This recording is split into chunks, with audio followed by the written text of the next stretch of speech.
Сәлем қыздар, бүгін біз өте тәтті, дәмі ауыздан кетпейтін тағам дайындаймыз, яғни мясо по-тайски гарниріне рис.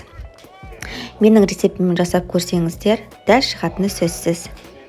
Ең алдымен біз аздаған майымызға күшімізді сәл қуырып алатын боламыз.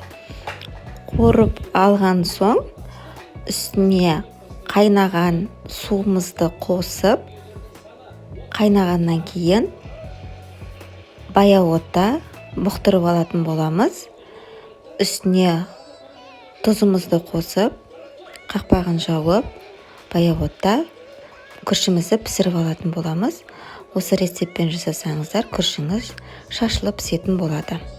Одан кейін біз етімізді ұзынша жіңішке қылып турап, үстіне тұзымызды сеуіп, үстіне соусымызды қосып, және де сарымсағымызды, чесногымызды қосып, араластырып, жарты сағатқа алдын ала дайындап қойатын боламыз.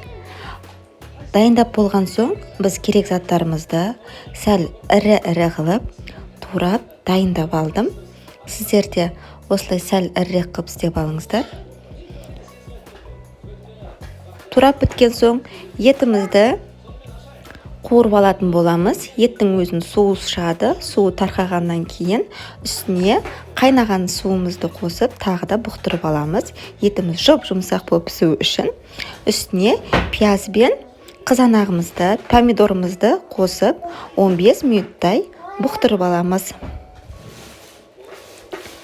Бұқтырып алған соң, қалған заттарымызды перецімізбен, сәбізімізді, оның үстіне огурцимізді қосып, осылай бұқтырып аламыз. Иісі деген өте керемет. Қалауымызша тұзымызды қосып, пісейін деп қалған кезде сарымсағымызды, яғни чесногымызды қосып, араластырып қоятын боламыз. Мінеке біздің мясо по-тайскіміз дайын болды. Үстіне мен күнжіт қостым. Сіздер қоспасаңыздар да болады. Өте тәтті, тәбет ашатын, дәм ауыздан кетпейтін дәл ресторандағыдай рецепт болып шықты. Менімен бірге жасап көріңіздер. Жасамай тұрып, менің YouTube каналыма подписка жасап, алда уақытта тәтті рецепттермен бөлісемін.